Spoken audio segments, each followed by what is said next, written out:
di set aja.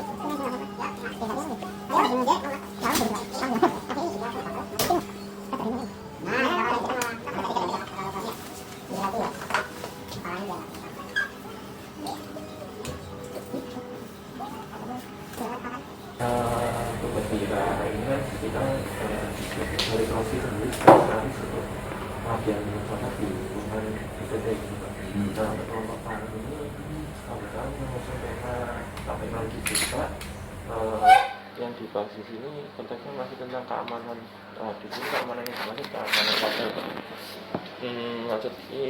maksud rencana kami di sini adalah locker itu dibuat menggunakan teknologi fingerprint gitu ya. Tapi teknologinya mungkin agak berbeda dengan fingerprint yang sudah ada. Gitu seru. Gimana menurut Bapak?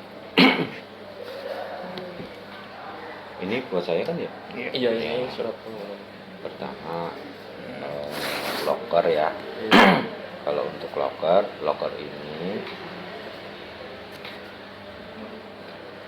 ini tujuannya untuk keamanan yang lebih aman agar lebih aman. Ya, maksud saya locker ini kan memang untuk keamanan. Iya betul. Nah, locker ini akan diimplementasikannya di mana? Nah itu mungkin untuk percobaan dulu untuk beberapa locker saja. Nah, beberapa locker aja. Dan mungkin tempatnya itu yang sangat rawan, mungkin yang kan dari mahasiswa ada yang masalahnya, ada yang kuncinya lupa atau hilang, terus ada mungkin yang lock kuncinya itu ada yang susah dibuka, Pak. Ini masih mengatasi seperti itu. Kan mengatasi seperti itu, tapi posisi atau dasarnya kan misalnya gini. Kenapa sih pengen bikin locker fingerprint? Iya. Dasarnya adalah sering kehilangan atau kuncinya rusak kayak gitu. Iya. Nah, posisinya atau lokasinya ini kan sebenarnya kalau locker saya lihat kan ada di lab, ada di perpustakaan. Iya. Nah, di manakah posisi yang mengalami benar-benar pantas untuk diletakkan atau pembuatan? Ya, artinya kan ada dasarnya. Kenapa? Itu kan sebenarnya tujuannya. Dasar yang lain adalah kenapa sih mau ambil locker?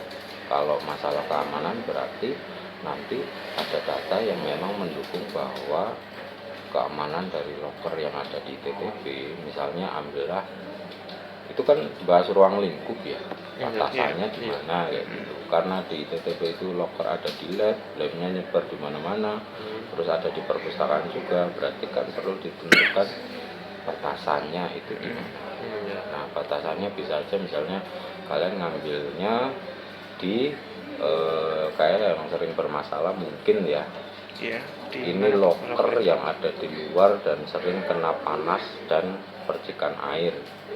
Lab Jarkom. Iya. Mungkin loh ya. Iya. Kalau saya melihat kalau maaf memotong misalnya kalau di Jarkom mungkin ya bahkan sepertinya kalau dari kondisi locker ada yang mulai karat gitu. Nah, itu masalah yang lain sebenarnya. Iya. Walaupun itu bisa jadi pemicu misalnya karat jadi itu kuncinya jadi susah dibuka dan lain sebagainya. Itu kalau kayak gitu sebenarnya penanganannya atau solusinya bukan dengan fingerprint, bukan, tapi dipindahkan locker itu ke dalam ruangan atau diberikan kayak ya, tapi kayak di depan selasar itu. Nah, itu mungkin bisa mengatasi itu. Tapi kan karena ini adalah locker fingerprint, berarti lebih dalam lagi. Dasarnya bukan hanya itu saja. Iya. Gitu. Atau misalkan ambillah contoh loker yang memang sudah yang sudah pasti digunakan, yang sudah pasti digunakan itu adalah loker yang ada di perpustakaan. Ya kan? Di perpustakaan itu sudah pasti dipakai. Kenapa? Karena tidak boleh masuk ke lokasi rak buku dengan membawa tas. Kan nggak boleh. Kalau di lab kan mungkin masih boleh ya. Artinya aturan di labnya kita kan nggak semuanya tas harus dimasukkan ke dalam loker.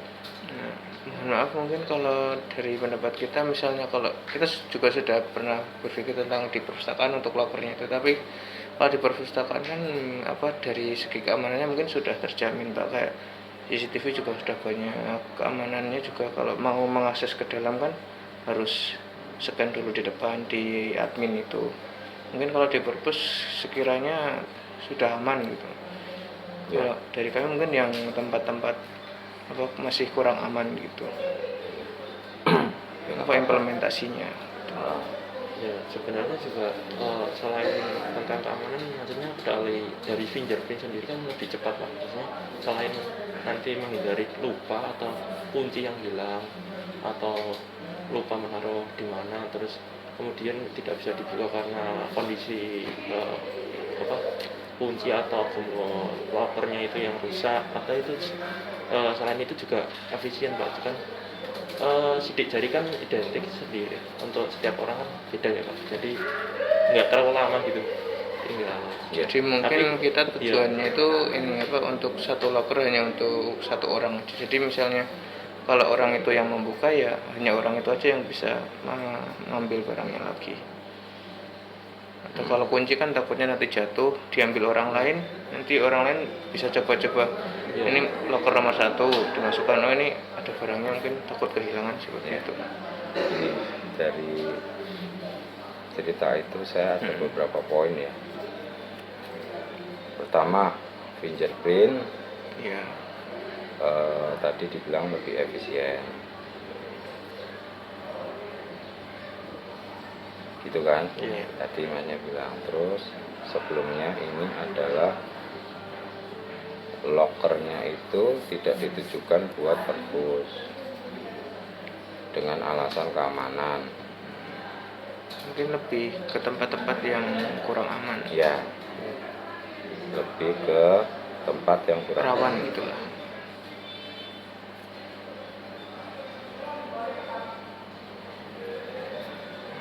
Nah, terus tadi poin yang lain adalah satu loker hanya untuk satu orang. Satu-satu ya. Pertama, satu loker untuk satu orang, artinya seberapa banyak institusi harus menyediakan loker. Itu memang satu permasalahan yang sudah pernah terlintas. Jadinya ini seolah-olah jadi ini pengennya mengatasi masalah keamanan nih, tapi ini malah jadi membuat sebuah masalah baru ini. Nah sekarang kalau institusi harus menyediakan banyak loker, pertama kan biaya, kedua lokasinya di mana?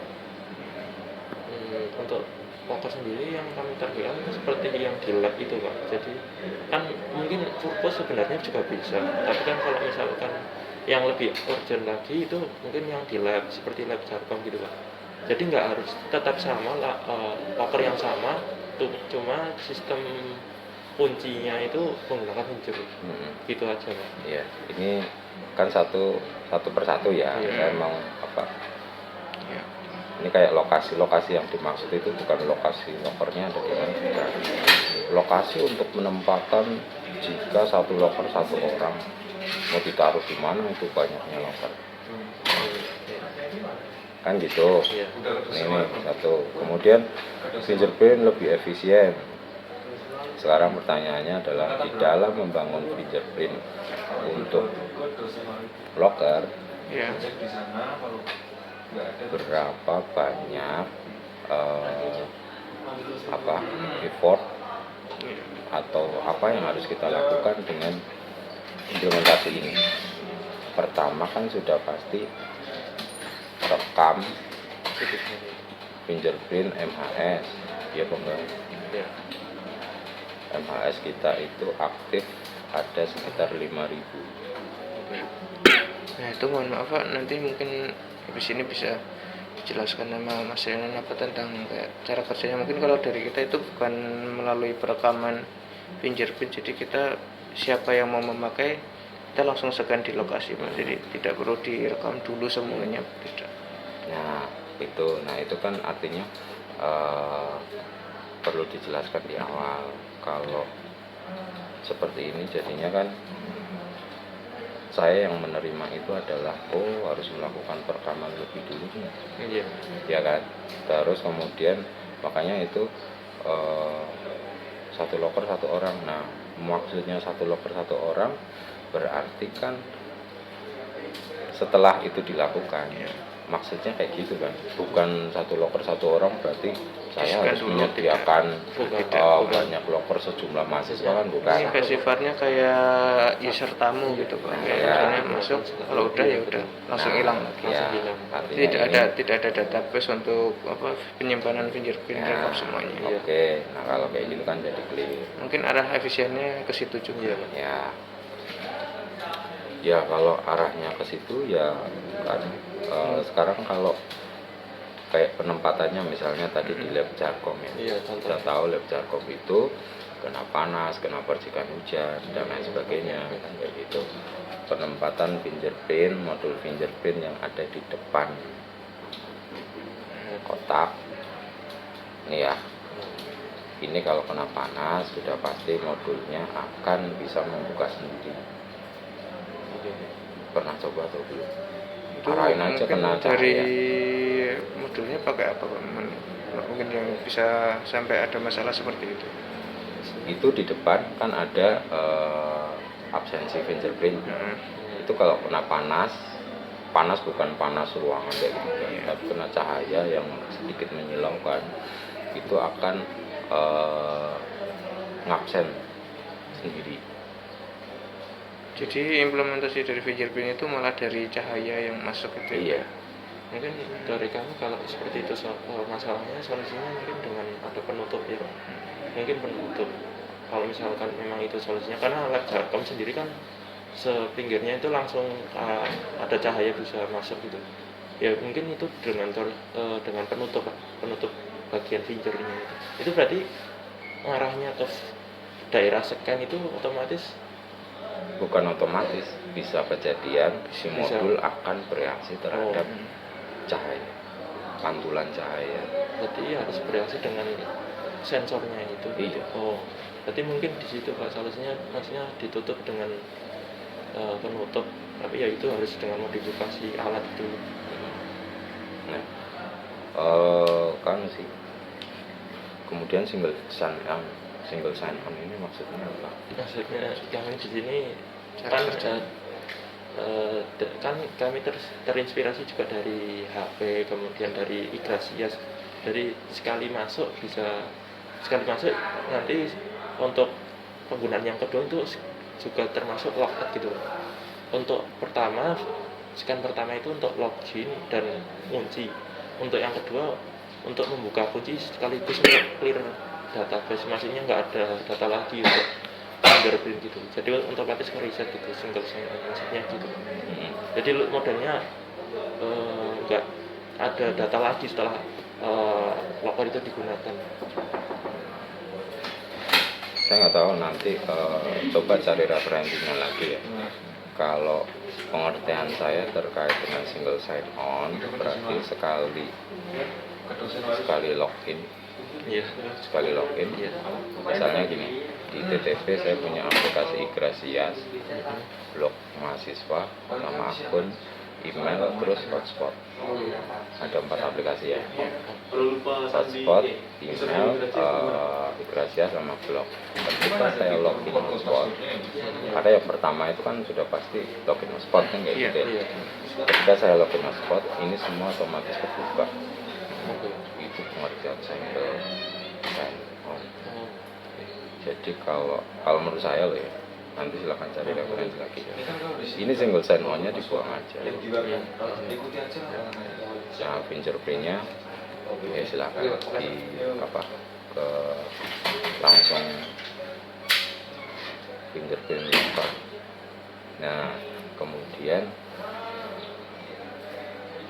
seharusnya ini dibandingkan ya, kenapa sih harus fingerprint kan gitu.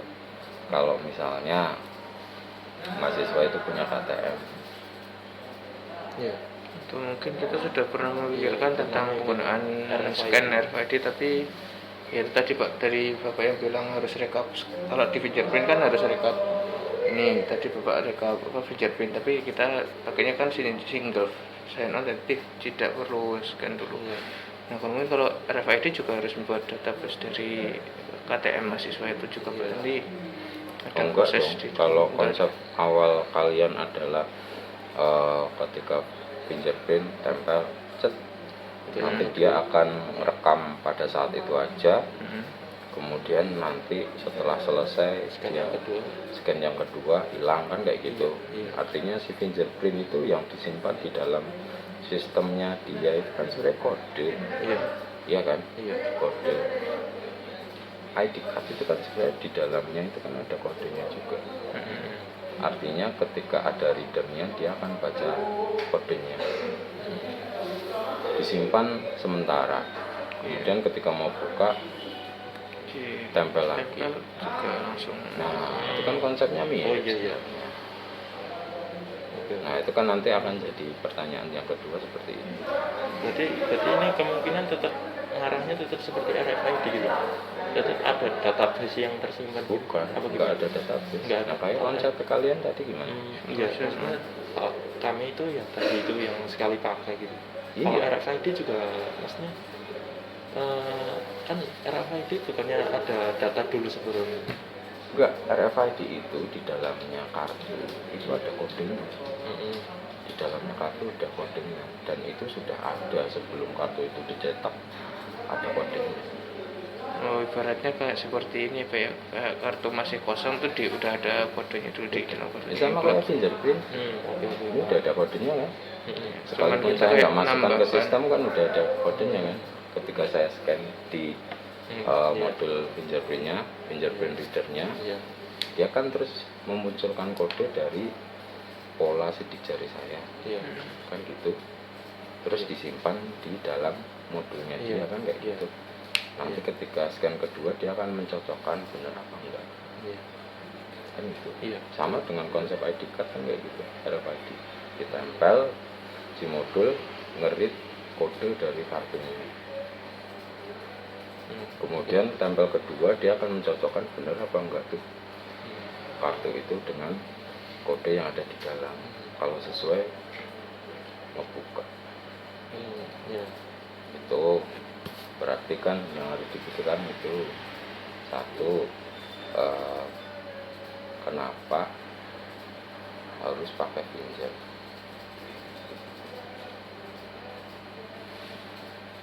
Kenapa ya, Iya, betul.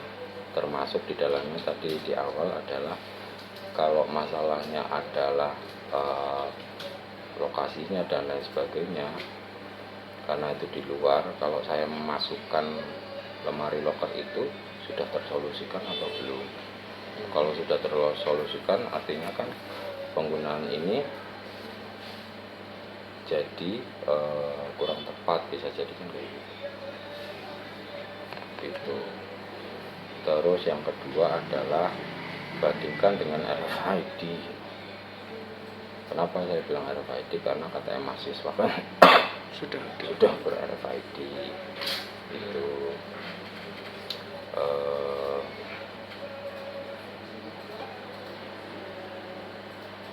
Saya lupa tadi saya mau ngomong ketika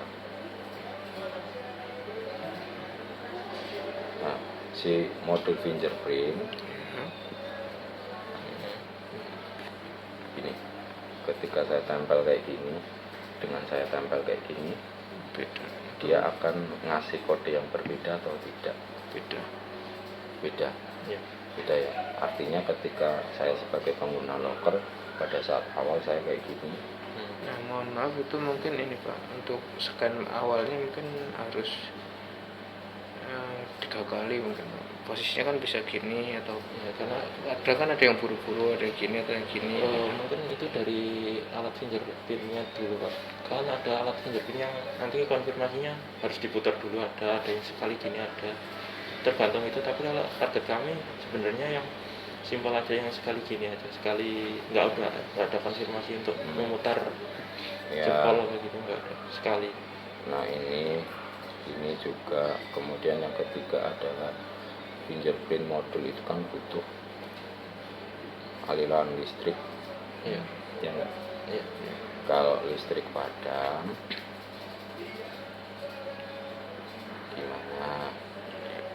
Kalau pintu yang ber-RFID, pintu yang menggunakan sidik jari atau RFID, ketika listrik padam dia otomatis unlock. Iya. Defaultnya ketika tidak ada energi dia adalah unlock. Kenapa? Kalau defaultnya lock, Oke. kalau Kalau mati ada listrik, barangnya atau masih ada. kalau mati listrik ruangan terkunci. Sementara pada saat itu terjadi kebakaran, Oke. nah itu kan salah satu tindakan mitigasi adalah Iya. locknya defaultnya adalah Default. unlock. Nah kalau kayak gini gimana? Iya. Mungkin Kalau defaultnya unlock, barangnya udah kebuka semua. karena karena ini kan kita bahasnya locker Pak, dan locker kan kapasitas baterai kan bisa dikira-kira dulu ini bertahan seberapa hari atau berapa minggu. Jadi untuk maintenance-nya itu kan setiap mungkin sebulan lebih ini bisa bertahan. Jadi nanti setiap 1 bulan kita ganti baterai gitu, atau kita cek gitu. Cas. Kalau mungkin dari kita Kan- bukan dari sumber listrik langsung, kita Iya, pakai kayak kalau seperti aki bukan tambahan. aktif gitu. Mm-mm. Tapi yang model gitu. Nah itu kalau seperti itu kan jadi muncul kan ya, ini kan pakai baterai. Iya. Ada perawatan. Ini kan jadi ada maintenance. Iya. Ini jadi kalau dibandingkan dengan kunci biasa Iya. akan lebih efisien pakai kunci biasa kalau menurut saya. Gitu. Masih belum ketemu nih kenapa locker itu harus pakai fingerprint. Ini jadi kan kalau pendapat saya jadi lockernya sebenarnya nggak ada masalah sama si locker. Yang menjadi masalah itu adalah perilaku pengguna si locker. Oke. Kan gitu. Iya. Nah ketika ditambahin fingerprint apakah mengubah perilaku pengguna si locker? Nah arahnya sebenarnya ke sana gitu. Oke, untuk ini mungkin gini Pak, modelnya seperti tempat wudhu yang di rektorat itu yang lantai 1. Jadi ada satu tempat wudhu yang modelnya pakai sensor gitu Pak. Ya, jadi seperti ini. Untuk yang manual tetap ada, tapi ada 1 atau 2 gitu sebagai pembanding gitu, inovasi baru aja Pak. Mungkin kita yang awalnya itu kayak percobaan dulu gitu. Iya. Iya. Gitu, Nah, kalau modelnya. dibandingin sama keran wudhu Iya. itu kenapa kebetulan yang buat kan saya juga kenapa itu dibuat? Iya. Dasarnya adalah pandemi kemarin pada saat COVID. Karena ada yang megang. Kita nggak boleh salaman kan nggak boleh, pegang kan nggak boleh. Hmm. Kenapa ada itu? Dasarnya itu. Oke. Ya, dasar itu kuat atau tidak itu saya pikir kuat, cukup kuat, dan itu disampaikan oleh pemerintah dan lain sebagainya. Artinya tidak berinteraksi secara langsung, bahkan kasih jarak. Kalau kita duduk aja kan kasih jarak 50 sampai 1 meter. Nah implementasinya apa? Itu kita nggak pegang keran lah, cukup deket aja dia keluar kan gitu. Nah dasarnya itu. Nah kalau ini kan dasarnya masih belum kan sebenarnya. Ya nggak apa-apa kalau soal inovasi silakan berinovasi, tetapi kan inovasinya balik lagi kalau tadi disampaikan efisien. Nah ini efisien atau tidak? gitu. Artinya ketika tidak menggunakan fingerprint atau media yang lain misalnya apa kayak gitu, apakah lebih ini kan berarti pakai ini kan solenoid door lock, Iya, Iya. betul. iya kan? Betul. Nah itu solenoid door lock itu Mungkin dari aja, sensornya pakai ini. solenoid door lock aja ya, itu kalau nggak salah dia 12 volt Iya, betul. ya. Iya. Kalau modul fingerprint itu kemungkinan cuma 5 volt bisa. Iya. Nah, kalau ditambah dengan modul misalnya ya, kalau masih prototipe itu kan bisa pakai Node MCU atau Arduino. Iya, betul. Kalau pakai Node MCU dia paling-paling 5 volt aja udah kuat. 5 volt sama 12 volt. Total wattnya apakah sudah dihitung dengan baterainya? Baterai pakai kapasitas berapa? Nah itu mungkin kalau dari pendapat kami, misalnya pakai aki yang 12 volt yang misalnya seperti aki motor itu kan mungkin dari sumbernya, terus nanti dari setelah sumber nanti mungkin ditambahkan seperti cara kerja alat trafo gitu kan, untuk menaikkan suhu atau agar lebih stabil lagi. Nanti ada seperti relay tambahan seperti itu. Saya tahu. Jadi dari sumber yang kecil bisa digunakan untuk banyak Ya. tenaga apa voltnya itu tadi. Itu step up ya. Ya, seperti step up. Ya, jadi kalau menurut pendapat saya, kalau misalnya dia menggunakan baterai terus kalian harus maintenance, ini kurang efisien. Cuma bagaimana biar ini tidak di maintenance atau maintenance-nya tetap cuma 6 bulan sekali atau Iya. seperti apa kayak gitu. Iya. Sebenarnya ini kan Masih bisa dicoba. gini loh. Itu lemari locker isinya berapa sih? Satu kotak Kayaknya itu 8 ya. Iya. 8 kalau nggak 10 deh. 10 satu fingerprint butuh daya berapa misalnya. Oke. Ini harusnya kalian hitung nih. Nah kalau sudah ketahuan dayanya, misalnya dayanya kita kasih 12 volt sebenarnya kan bisa aja. Nanti dikasih step down-nya buat yang kalau dia pakai Arduino, sebenarnya di Arduino atau Node MCU dia kan sudah ngatur dia pakai 5 volt atau berapa volt kayak gitu. Udah ke kan. Jadi satu kotak ini kan dia butuh buat 2 perangkat berarti kan. Iya. Solenoid sama si modul fingerprint tadi. Ya. gitu ya. Iya. Nah yang ini yang 12 volt, yang ini yang 5 volt. Ini kebutuhan wattnya itu sebenarnya berapa watt. Ini lingkupnya jadi panjang banget sebenarnya. Nah kalau kita kasih baterai kalian harus datang ngecas. Ya kalau kalian masih ada di sini, kalau sudah nggak ada proyek ini mandek dong. Iya bang nggak? Oke. Iya kan? Mungkin bisa. Artinya implementasi ini harusnya kan berkelanjutan. Iya. Bukan pada saat ada kayak gini terus ada. Tapi kalau sudah nggak ada K3, kalian sudah lulus, loh ini siapa yang melanjutkan? Kan masih tanda tanya. Walaupun pasti jawabannya ya sudah pasti ada pak PIC-nya, nanti kita sampaikan ke lab dan hanya kayak gitu. Bisa aja kayak gitu. Tapi bagaimana jika tidak ada? Kan gitu. Kita mikirnya kan pahitnya dulu deh. Dari mikir pahitnya kan kita jadi tahu apa yang harus dilakukan agar ini tetap maksudnya otomatisasinya Sebenarnya tetap ini, jalan. seperti gini pak, modelnya lampu kayak lampu LED kali. Kalau di jalan sebenarnya kami rencana juga pakai sumber listrik langsung gitu pak. Tapi kalau itu tadi misalnya tadi ada pemadaman listrik apa-apa nanti tidak ada backupan, makanya ada kayak penampungan listrik dulu, tapi selama itu berlangsung itu juga listrik aktif sih. Jadi gini, saat listrik padam itu alat masih tetap berjalan gitu dari cadangan listrik yang ada gitu. Iya. Maksudnya apa? Iya. Saya tahu jadi gini. Ini kan kalau ketemu wattnya berapa. Iya.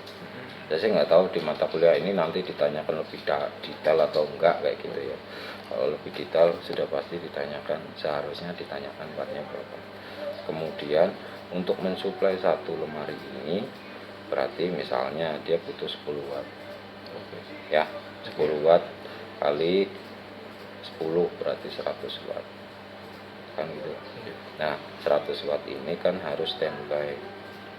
Kalau pakai baterai, kalau misalnya yang pakai ini banyak, sudah pasti kinerjanya kan sering kepake itu baterai, cepat habis pasti. Solenoid pasti sering aktif kan gitu, itu pasti cepat habis. Kalau mau pakai baterai, maintenance-nya saya pikir nggak masuk deh. Nah solusinya gimana? Ini hitung dulu. Kalau sudah pakai yang namanya UPS, terus langsung ke listrik PLN. UPS ini dengan misalnya UPS tipe yang buat PC itu 750 watt. Kalau ini ketemu misalnya nggak 10 watt deh, 5 watt aja. 5 watt kali 10 kan jadinya 50. Atau tadi 10 watt. 10 watt kali 10 berarti 100. Kita ada cadangan 750 watt. Ya. UPS ini pasti di spesifikasinya ngasih tahu berapa menit dia bisa handle selama PLN-nya mati. Iya. Misalnya dia 10 menit 750 kepake 100. Masuk akal enggak? Masuk akal. Ini bisa handle segini. Selama 10 menit cukup enggak waktunya? Cukup sekali. Kampus ini punya genset. Untuk berubah PLN ke genset, dia cuma butuh waktu paling lama adalah 5 menit. Siap. Masuk apa enggak? Masuk. Nah ini yang nantinya juga mesti disiapkan. Artinya gini, ini bagus, tapi kita juga perlu menyiapkan ketika nanti dibantah, oh ini perencanaannya seperti ini, gitu ya. Jadi di samping dasarnya kuat, kemudian perencanaannya juga kuat, inovasi ini bisa berjalan dan realistis kayak gitu. Kenapa dibilang realistis? Balik lagi, dibandingkan dengan saya memindahkan dia ke dalam ruangan tetap menggunakan kunci, mana yang lebih tersolusikan? Itu dengan dasar yang kuat, perencanaannya bagus. Nah ini bisa jadi solusi termasuk inovasi. Kalau tadi saya dengarkan dari ceritanya sebenarnya ini arahnya lebih kepada inovasi. Ya. Inovasi dan sekaligus untuk itu Pak, mengatasi yang tadi misalnya nakal-nakal tadi yang lupa atau iya, tapi kalau ini di manage dengan baik menggunakan kunci ya, artinya memang ada satu petugas yang ngurusin ini. Kayak misalnya di perpus, apakah sering kejadian kunci hilang dan lain sebagainya? Kan enggak. Kenapa? Pada saat pakai kunci locker, dia harus tinggalkan KTM. Mereka tahu bahwa KTM itu penting. Artinya kuncinya enggak jadi hilang. Tersolusikan enggak dengan cara kerja kayak gitu? Mungkin kalau di perpus kan ada petugasnya, kalau yang di perpus standby, kalau mungkin di seperti lab jarkom mungkin kan kurang standby. Nah gitu iya, makanya kan gitu. Makanya untuk kalau misalnya ada laporan yang bisa juga standby kayak gitu, kan tersolusikan. Iya, tersolusikan. Nah ini jadi nggak bisa jalan dong, kan gitu. Makanya ketika dasarnya kuat, dia tetap bisa jalan. Makanya itu kayak kita mengurangi kelalaian atas pengawasan yang kurang, tapi tempat implementasinya itu juga tempat-tempat yang jarang untuk keamanannya, tingkat keamanannya kurang itu. Ya. Nah kalau kita melihatnya di lab Jarkom, kelihatan ke depan, apakah ke depan si locker akan tetap di luar kayak gitu? Saya yakin enggak. Kenapa masih ada di luar? Karena lokasinya memang belum ada pelebaran lebih lagi. Kalau udah ada pelebaran lebih lagi, nah kan jadi lebih jauh lagi. Artinya gini, bukan ini ide yang tidak baik, bukan. Ini ide yang baik, bagus, karena memanfaatkan IoT kayak gitu ya. Nah cuma memang harus didasari yang kuat gitu.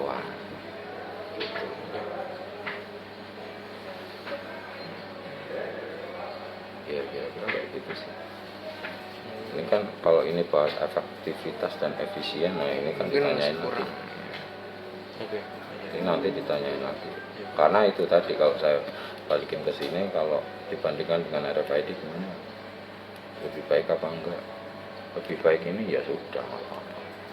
RFID effortnya lebih banyak, misalnya modul dan lain sebagainya lebih banyak dan lain sebagainya, berarti ini lebih fingerprint pakai model polanya yang seperti apa kan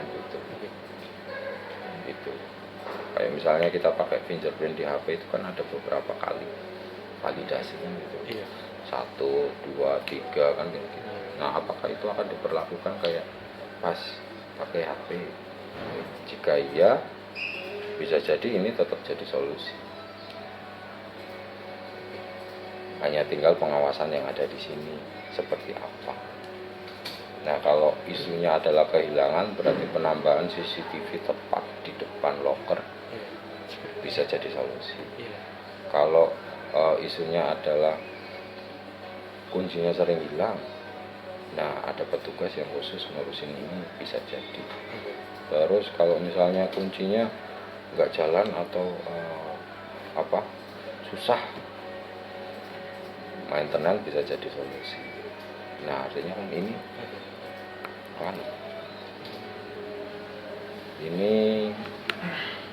masih tapi kalau lingkupnya untuk perkuliahan sih sudah cukup lah. Dengan argumen kalian saya pikir sudah cukup. Kalau untuk sampai ke tugas akhir itu banyak yang harus Kalau mungkin untuk implementasinya masih perlu dipikir lagi. Iya, nggak apa-apa. Nah ini kan ide kan. Iya.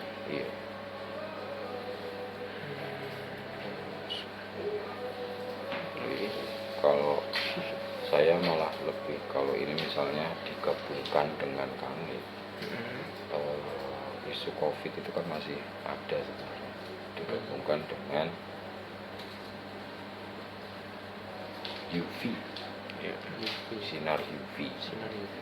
Jadi kalau dulu itu sempat ramai, ketika orang mau masuk ke hotel berbintang dan mall yang berkelas, tasnya itu dimasukkan ke dalam lemari. Kemudian di lemari itu disinari dengan UV. Nah ini konsepnya kan hampir-hampir mirip. Ini kan lemari locker, masuk ke dalam, selama barang-barang itu ada di dalam, sinar UV-nya juga aktif selama berapa menit.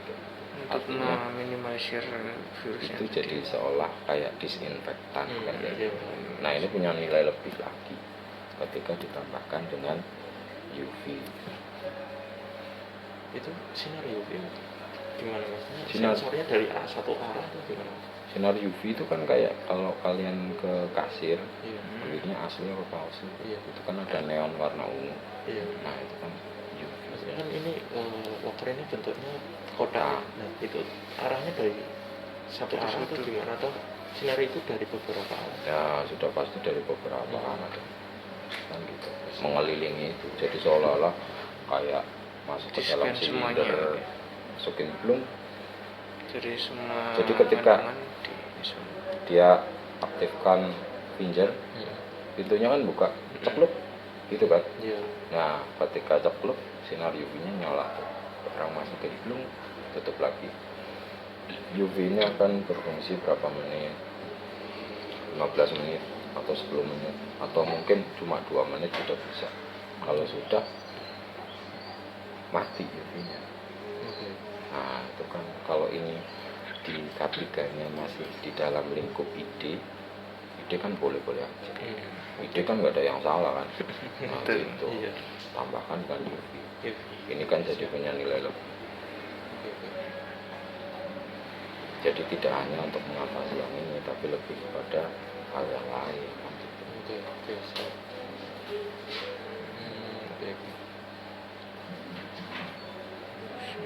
Ini konsep yang lebih Kompleks. detail, yang lebih rinci itu sampai ke situ. Itu yang harusnya dia terpikirkan juga. Untuk UPS-nya sendiri itu saya masih awam juga. UPS itu sendiri bentuknya itu besar atau gimana? Bentuknya ya paling kan berapa? Kalau untuk kayak gini paling ya empat box ini segini. 4 box ini. Oke. Masukin di dalam satu lemari juga cukup. Jadi ini misalnya 10, satu untuk UPS sudah jalan. Di UPS satu lemari ini jadi satu kesatuan. Nah, nanti dari lemari ini keluar satu kabel listrik. kabel ke listrik, kecolokan listrik. Itu kan sudah jadi kayak lemari es kayak gitu kan. Ada satu colokan listrik. Itu kan sudah, kalau memang ini mau diimplementasikan, ini sudah sangat amat mudah. Tinggal colok aja ke listrik PL. Loh, udah selesai. Semuanya sudah jalan. Iya.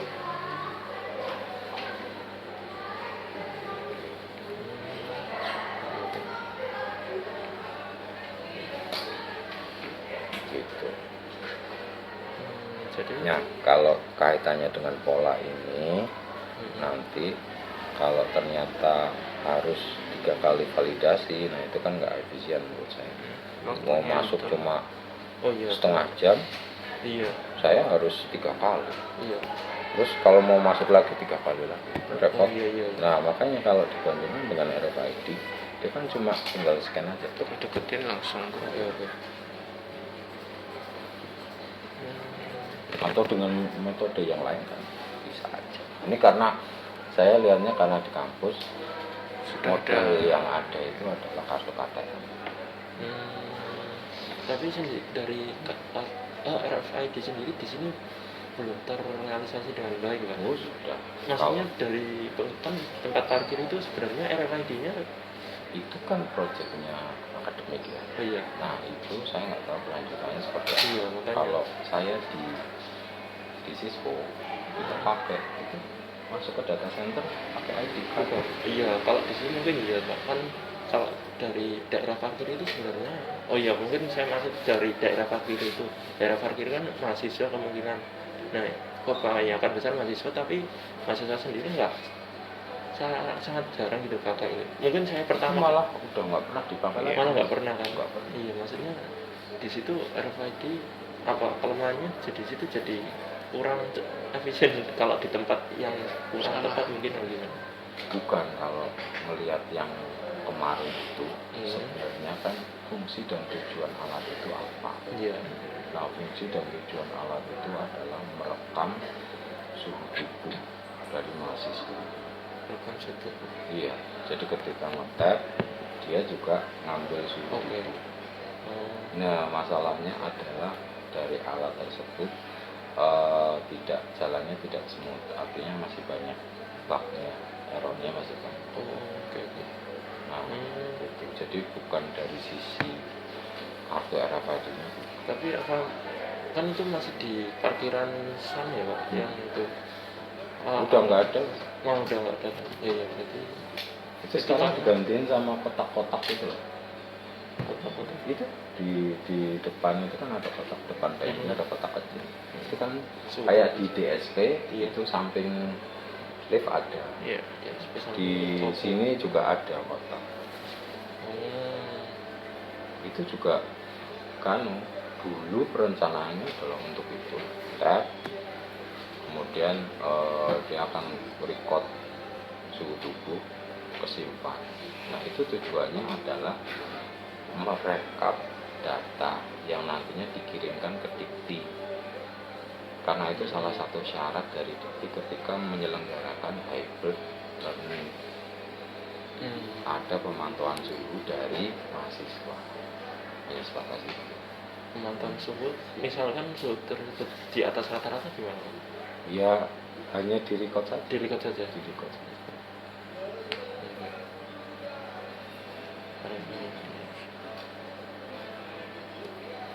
Kalau mau bahas RFID untuk ATM penggunaannya seperti apa, ini lebih banyak kesempatan sebenarnya, peluangnya lebih besar.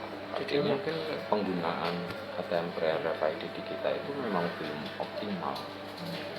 Bisa jadi ini menjadi salah satu optimasi dari atau penggunaan dari kartu kayak tadi. itu kan juga bisa. Ya.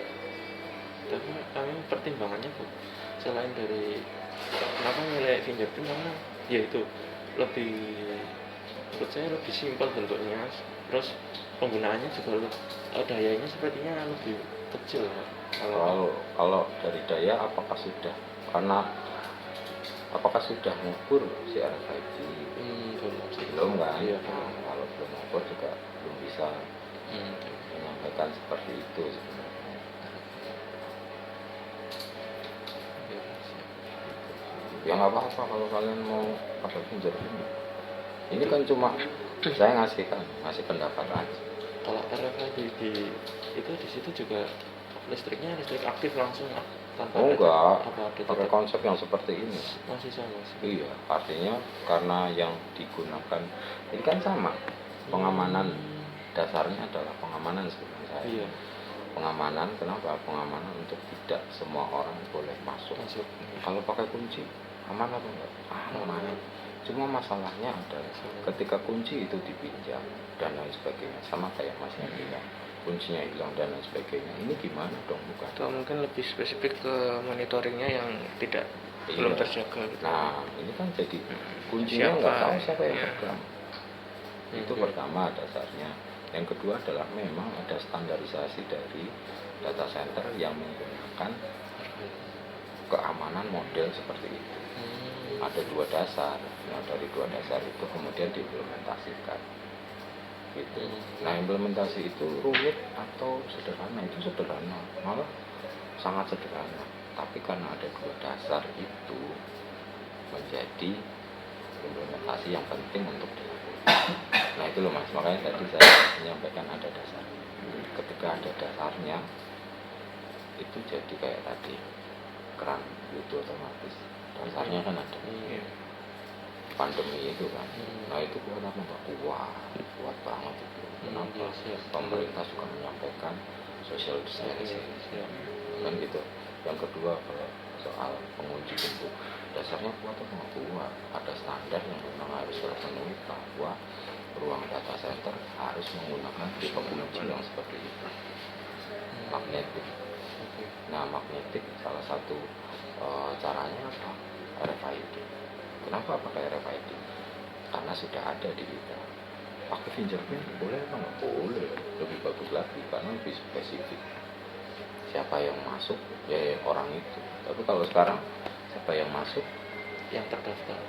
Bukan yang terdaftar. Yang Saya pun bisa masuk menggunakan kuncinya Mas Bayu. ID card-nya Mas Bayu saya pinjam. Oh iya Pak. Bisa kan? Iya. Nah, Itu ada mungkin untuk ada masalah ibarat sama kunci. yang ini. Kalau fingerprint kunci yang tertanam ibaratnya. Iya, kalau pakai fingerprint artinya kan sudah spesifik. Iya. Yang Kalau- tadi ada kalau pernyataan bukan- satu orang satu orang Iya. kan karena Otomatis Kalau berbeda. bukan, Iya. kalau saya mau masuk berarti saya Harus pakai tangannya. fingerprint saya. Iya. Kalau saya mau masuk tapi data fingernya nggak ada, berarti kan saya pinjam fingerprintnya orang, Iya betul. kan gitu. Hmm. Nah, arahnya kemana sebenarnya? Arah itu sebenarnya adalah ada lognya. Siapa yang masuk, jam berapa, kan kayak gitu. Iya. Kalau pakai fingerprint lebih akurat pasti, Iya betul. kan gitu. Iya. Saya masuk sudah pasti saya, nggak mungkin orang lain, kecuali saya potong jarinya orang saya pakai, kan itu juga nggak mungkin, kan kayak Itu gitu. juga umurnya juga pasti dari strukturnya juga Iya. Iya betul. berbeda. Kalau mau cari bisa ada triknya nggak? Iya. Ada Ada, pasti, iya, kan ada kayak gitu. trik. Tapi kan kita nggak bicara soal trik itu. Karena kan sudah ketahuan lingkupnya di sini, pengamanannya ada satpam di depan. Iya, Orang betul. lain masuk ke dalam sudah pasti satpam kan curiga. Iya. Sudah, artinya trik dengan pakai film kayak gitu Iya. sudah terpatahkan. Nah, Nah kalau pakai RFID, RFID masih kekurangannya sebenarnya masih ada kayak kunci. Tapi ini sudah lebih baik dari kunci biasa. Oke. Kan? Nah itu kan juga bisa jadi dasarnya apa. Cuma kalau yang buat data center ada standarnya di atasnya standar internasional ada. Mungkin kalau dari yang sudah ada itu sudah termasuk standarnya. Iya. Hmm. Nah gitu. Nah makanya kalau dasarnya ini sudah kuat, ya, kan nggak ada masalah.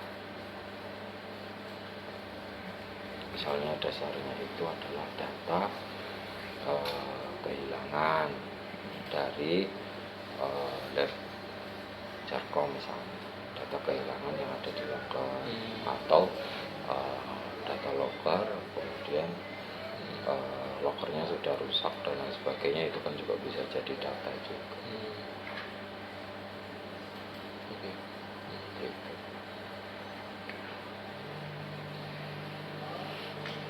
Belum ada. Iya. Berarti dari judulnya sendiri tadi koreksi dari SSO-nya ya. Ya, Terus kalau bisa Penambahan ada penambahan fitur ini ya. Kalau seperti penambahan fungsi lain ibarat gitu. ya. Jadi seperti itu Nah, contohnya. artinya Tidak hanya kalau menyimpan. hanya dengan ini mungkin bisa terpatahkan ya, dengan maintenance, pola, RFID mungkin ini bisa dipatahkan. Tapi kalau dengan tambahan yang lain, nggak usah UV nggak apa-apa. Ini kan saya contoh. Itu sudah berpikir pakai kamera scrub itu Pak, benar-benar kecil ukuran segini. Tapi kami pikir sebagai pengaman tambahan sekunder, jadi utamanya tetap dari CCTV ruangan gitu atau lorong gitu. Tapi ya tambah daya Biaya. terus tambah biaya gitu. Iya. Pokoknya Tapi kami tidak memasuk. pertimbangan yang lain ketika itu dimasukkan adalah apakah seberharga itu Iya. yang dimasukkan ke dalam loker, Hmm. sehingga kita harus berusaha semaksimal Iya, mungkin untuk Mungkin makanya dari mengamankan implementasinya itu. dari pemilihan Makanya itu. lokasi itu Kami tadi. ini masih locker gitu, makanya kayaknya kalau locker ya mungkin ya berharga tapi nggak terlalu gitu. Iya. Masih udah ada, oh ini saya nyimpen di locker ya tahu lah yang disimpan itu jangan yang gimana gitu. Makanya tadi untuk pertanyaan di mana peletakan lokernya tadi. Nah, termasuk mungkin untuk tempat-tempat yang pertanyaan di mana lokasinya itu menurut saya ruang lingkupnya harusnya lebih bisa, lebih spesifik lagi. bukan spesifik lagi tapi lebih luas. Artinya ketika tadi kan saya sampaikan bahwa kalau di yang Jarkom bisa saja solusinya lokernya dimasukin, mungkin itu sudah mensolusikan. Nah gimana ketika itu sudah dimasukkan atau kita ambil ininya di perpus yang tadi disampaikan sudah aman lah. Nah gimana itu tetap bisa diimplementasikan? Artinya lingkupnya nggak cuma loker yang ada di luar aja, tapi loker yang ada di dalam. Jadi lebih ke Nah. semua tempat. Iya. Nah itu kan jadi bisa membahas efektif dan efisien. Sekarang kalau orang masuk terus dia mau pakai loker, berarti pinjam kunci, misalnya kan kayak gitu. Pinjam kunci ke PIC-nya atau yang nunggu perpus, terus baru dapat kunci. Dari kunci itu kita harus tukar dengan KTM. Efektif apa? Efisien apa enggak dengan model cara kerja yang kayak gitu? Timbang kita masuk ke dalam, kita mau pakai loker, tinggal baca. Nah, efektif apa enggak? Nah, itu kan bisa dibahas. Artinya tetap bisa dipakai di dalam ruangan yang sudah Aman. Sudah aman. Notabene-nya sudah aman. Nah, jadi arahnya bukan lagi untuk keamanan, tapi arahnya lebih pada efisien. kenyamanannya. Kenyamanan. Kan gitu. Nah, kemudian kalau misalnya kayak gitu, biar lebih nyaman dan lain sebagainya, jadi tinggal datang aja, ngisi buku tamu misalnya di perpustakaan. Ngisi buku tamu itu kan sebenarnya pakai RFID itu kan juga bisa tambah. Habis itu ke loker misalnya ya saya bilang pakai RFID ya, tinggal tempel tuh, masukin bluk, udah aja Jadi jalan. sebetulnya sebelum ide ini juga berpikiran untuk itu di perpustakaan, kayak dari datang itu langsung pakai KTM aja, nggak perlu kita minta permohonan dulu lewat webnya gitu. Nah, itu kan harus membutuhkan waktu juga. Ya iya, jadi bisa aja kan kayak gitu. Artinya kalau sekarang dibatasi di perpustakaan, pembatasan itu kita buang dulu deh. Karena kan kita mikirnya buat inovasi kan. Nah kalau mikirnya buat inovasi, semua orang kan boleh masuk.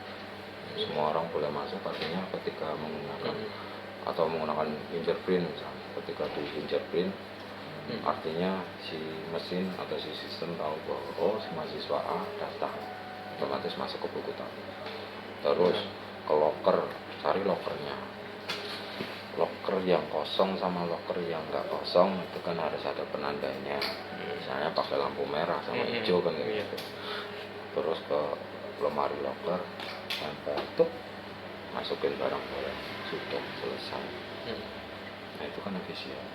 Tinimbang saya harus masuk, daftar dulu, terus nyerahin KTM, tuker kunci, pakai di sini, sudah gitu.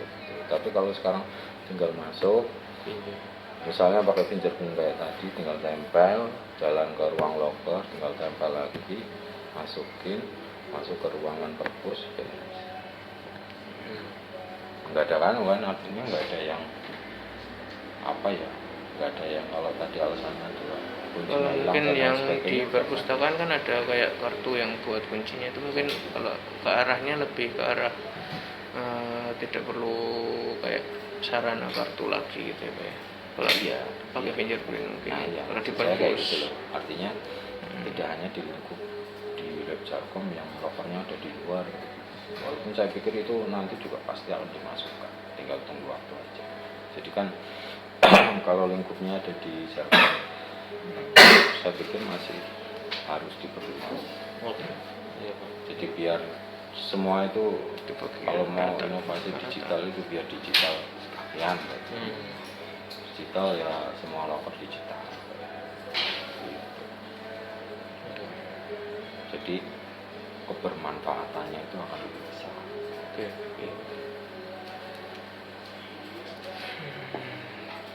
Atau bisa jadi kan jadi gini, kalau misalnya di perpustakaan ya, itu jadi integrasi, ini jadi sistem terintegrasi Itu dengan buku tamu, Iya. dengan loker, itu terintegrasi jadi. jadi nanti misalnya sudah scan, jadi datanya udah otomatis masuk ke Iya. server database adminnya gitu. Ide kan, kalau ide kan boleh Aja. boleh macam-macam. Gitu. Artinya nggak terpaku di satu titik ini aja loh mas, titik satu ini aja itu enggak. Tapi ada banyak. Oke, kita berangkatnya dari locker deh. Tapi ada banyak hal yang bisa masuk ke sini. Nah nanti keluarannya juga ada banyak. Enggak cuma bahas soal keamanan itu aja, tapi keefisienan ini kan udah dibahas, efektif dan efisien. Nah itu kan. Kalau tadi terintegrasi itu jadi sistem yang baik kan kayak gitu. Gitu.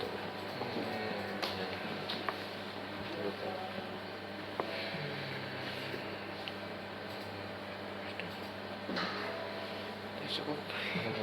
Cukup. Mungkin segitu aja Pak. Iya. Kalau ada mungkin kita kalau misalnya butuh bantuan juga bisa Monggo, silahkan. Ada informasi lagi. Iya. Sekian Pak. Ya, terima kasih atas waktunya diluangkan. Mohon maaf kami telah mengganggu waktunya juga. Oh nggak apa-apa. Iya. Ini mau dibawa bapak saja apa? Boleh kalau mau dibawa kalian boleh.